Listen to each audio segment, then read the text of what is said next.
Now, moving on to the heart, chest, and cardiac and pulmonary and jugular distension assessment. So I will be performing hand hygiene again, washing my hands. Okay, and then I will be checking for any isolation on the door. Okay, now just to begin with, we're going to start with checking jugular distension. And this is where I would have the client laying down. Okay. Coucher, camper, coucher. Camper. Coucher, coucher. Mettez tout sur ça. Okay, now I will adjust the camera. Come closer. Okay. Okay. Okay. Now this is where I will just begin by auscultating, and I will just be listening for bruits, and I will listen lightly with the bell at the angle of the jaw and at the base of the neck. So with the bell, the angle of the jaw.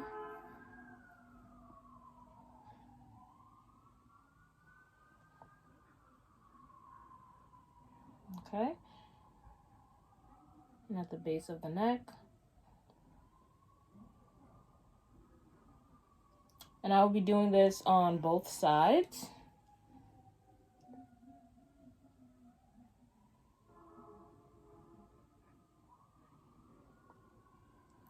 Okay. And then I will lightly palpate on the lower middle half of the groove. And I will do this on both sides too. Lower middle half of the groove. Okay. And lightly palpate that. Just looking for any abnormalities, any masses. I will also do that on the other side. Okay. And everything seems good. And there's no visible sign of jugular distension, which means no signs of congestive heart failure. Okay. Now we'll have the client sit back up. Mechita. Adjust the camera. To begin with, I will go into the interior chest. Okay. Interior chest and chest wall. Just looking, just inspecting, looking at the breathing with any possible muscle use. Checking for rate of breathing. Making sure that there's no signs of respiratory distress. Okay. Okay, and then I will now palpate the chest for any subcutaneous air trappings. Okay. And then I will check for tactile firmitis, which is the vibrations of the words coming through. Okay. So I will have the patient say 99 every time that I palpate the chest. So I'll do 99 chaque fois, okay? Okay. No. 99. Donne them fin après ça, I'll do une seule fois, okay? Okay. 99. 99. 99. 99. 99. 99. Okay. And everything seems perfect. And now I will auscultate the anterior chest.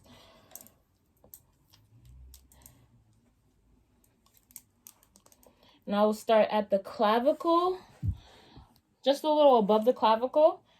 And I will just be doing this both sides. So I will start right here, just a little above it, with the diaphragm part.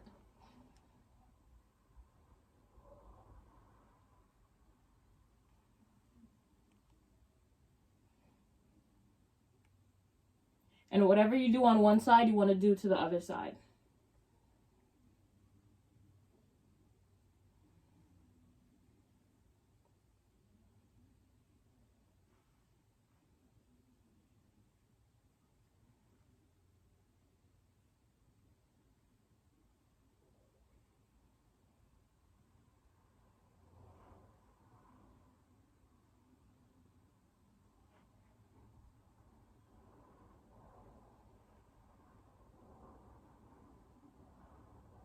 Okay, and everything seems normal.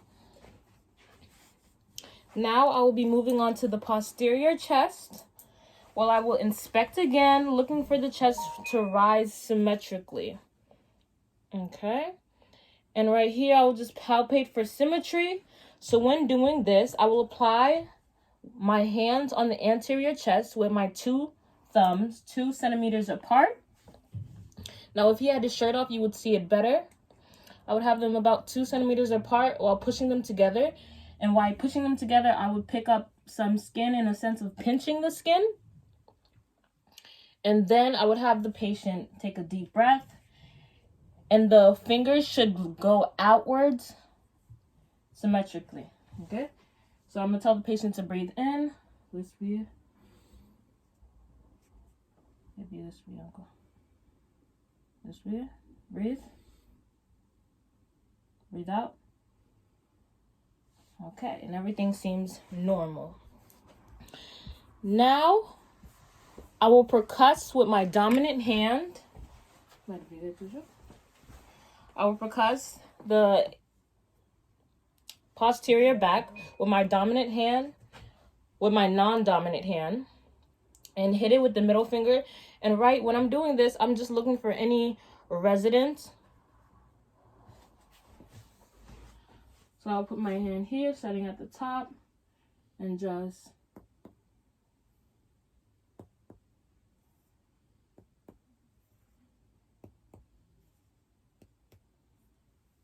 again on the other side.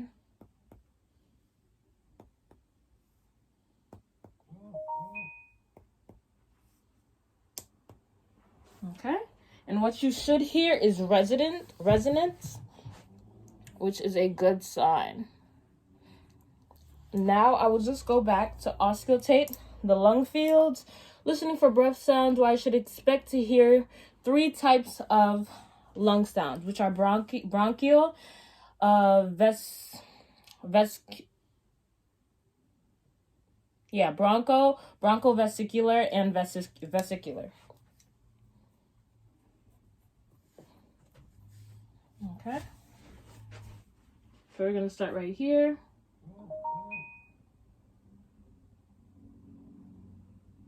And across.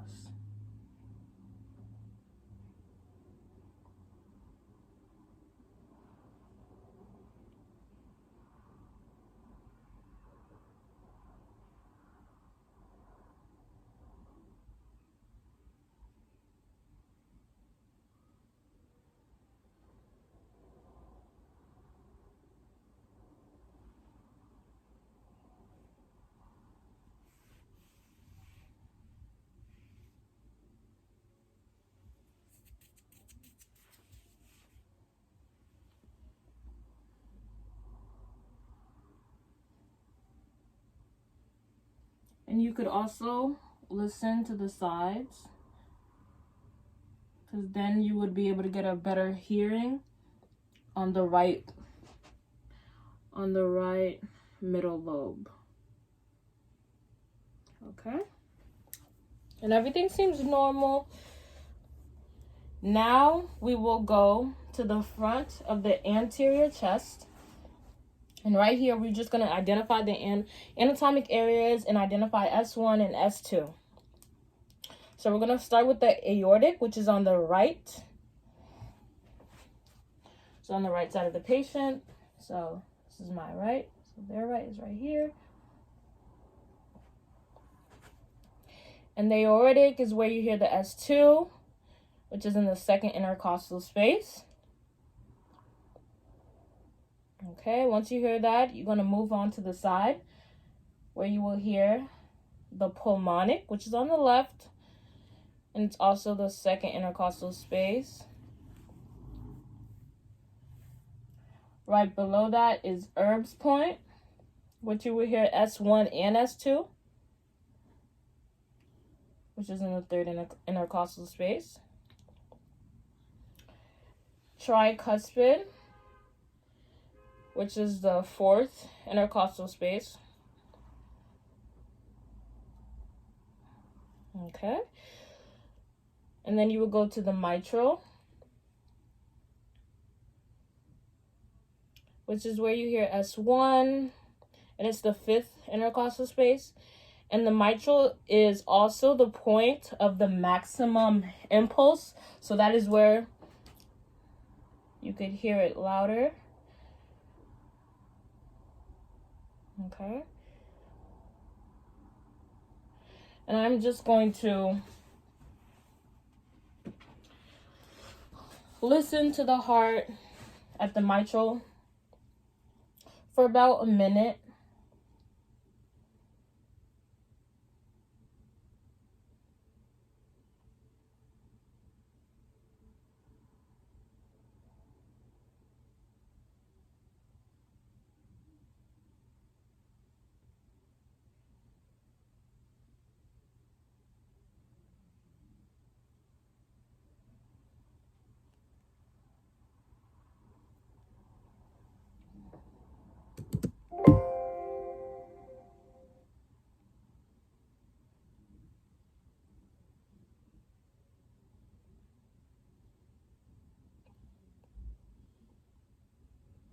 Okay.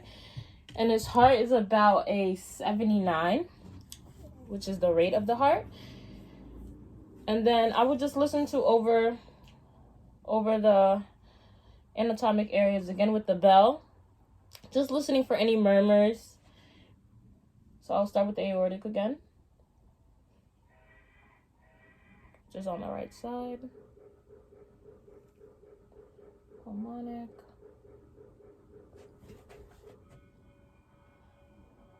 Erb's point.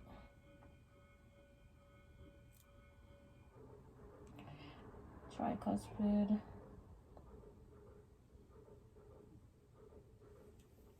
And mitral.